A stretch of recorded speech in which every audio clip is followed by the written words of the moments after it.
व्यय जो है वर्तमान में जो है निर्वाचन में बहुत महत्वपूर्ण हो गया है, क्योंकि कई बार होता क्या है कि सब कुछ मेहनत कैंडिडेट करता है, लेकिन अगर व्यय एक्सपेंडिचर का ध्यान में नहीं रखता है तो फिर समस्याएं उत्पन्न हो जाती हैं। तो भारत निर्वाचन आयोग के द्वारा इस बार जो खर्च की अधिकतम सीमा रखी गई है वो 95 लाख। तो 95 लाख के अंदर ही प्रत्येक कैंडिडेट को खर्च करना है, दिखाना है। बाकी इसमें जो है उनके द्वारा जितने भी वैध हैं, जैसे प्रचार के माध्यम से पंपलेट छपवाना, बैनर छपवाना इत्यादि जो भी है, उनका एक प्रॉपर प्रोसीजर है। वो उनका प्रॉपर अनुमति लेनी होती है।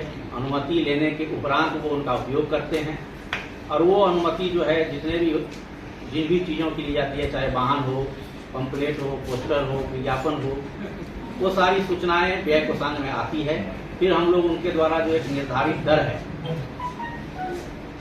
जिला निर्वाचन पदाधिकारी महोदय के द्वारा जो तय किया गया है, उसके आधार पर हम लोग उसका कैलकुलेशन करते हैं, व्यय की सीमाएं तय करते हैं, और फिर उसको अपने शैडो ऑब्जर्वेशन रजिस्टर एक हमारे स्तर से निर्धारित की जाती है। और फिर उसका हम लोग पूरे इलेक्शन प्रोसेस में 3 बार लेखा जांच करते हैं। जो कैंडिडेट के द्वारा जो व्यय पंजी उनके द्वारा जो संधारण किया जाता है, उनका मिलान हम अपने साक्ष्यों से जो शैडो ऑब्जर्वेशन रजिस्टर में है उनसे हम लोग 3 बार मिलान करते हैं। मिलान के क्रम में अगर किसी प्रकार की अनियमितता पाई जाती है तो उसका एक प्रॉपर प्रोविजन है, उसे सूचना दी जाती है। फिर वो सूचना के अनुपालन में अपना स्पष्टीकरण देते हैं। इसके अलावा हमारा जो है कई जांच एजेंसियां काम कर रही है, जैसे फ्लाइंग स्क्वाड है, स्टैटिक सर्विलांस है। स्टैटिक सर्विलांस के लिए चेकपोस्ट का गठन किया गया है, जहां पर आने जाने वाले वाहन या व्यक्ति की सामान की जांच की जाती है।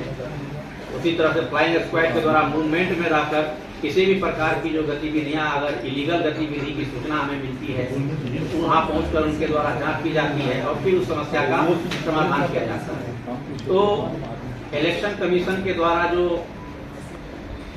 प्रावधान है कि इसमें 50,000 रुपये से अधिक ले जाने की मनाही नहीं है। आपके पास अगर पर्याप्त साक्ष्य है उसका तो आपको ले जाने के लिए मनाही नहीं। लेकिन अगर आप 50,000 रुपया से अधिक कैश लेकर के चलते हैं तो आपको जगह जगह पे फ्लाइंग स्क्वाड और स्टैटिक सर्विलांस के द्वारा रोकी जाएगी। आपसे पूछा जाएगा कि कहाँ से लेके जा रहे हैं, कहाँ लेके जाना है, इनका क्या यूज है। अगर आप सारा एविडेंस आप साथ में लेके चल रहे हैं कोई दिक्कत नहीं है। अगर आप उस समय एविडेंस प्रस्तुत करने में नाकाम रहता है कोई भी व्यक्ति, तो उस राशि को सीज करके संबंधित थाना के माल खाना में जमा किया जाता है। संबंधित व्यक्ति को एक सीजर रिपोर्ट दिया जाता है, वो रिपोर्ट आ जाता है व्यय कोषांग। फिर व्यय कोषांग में जिला स्तर पर एक 30 सदस्यीय कमेटी बनी हुई है, उप विकास आयुक्त सर की अध्यक्षता में। फिर वहां से उस राशि उस व्यक्ति को सूचना दी जाती है। सूचना के बाद उस पर सुनवाई की जाती है। सुनवाई के बाद एक स्पीकिंग ऑर्डर पारित करते हुए अगर वो सही में किसी प्रकार के निर्वाचन से संबंधित नहीं है तो उससे पैसे को विमुक्त कर दिया जाता है। फिर वो विमुक्ति आदेश लेकर के संबंधित थाना में जाएगा, वहां से फिर उनको। तो ये थोड़ी सी, अगर आप प्रॉपर, मेरे कहने का मतलब है कि आप अगर पैसा लेके जा रहे हैं तो प्रॉपर एविडेंस के साथ जाएं। ये थोड़ा मैसेज फैलाएं, क्योंकि अगर बिना साक्ष्य के रहेंगे तो पकड़े जाने की थोड़ी समस्याएं तो आएगी।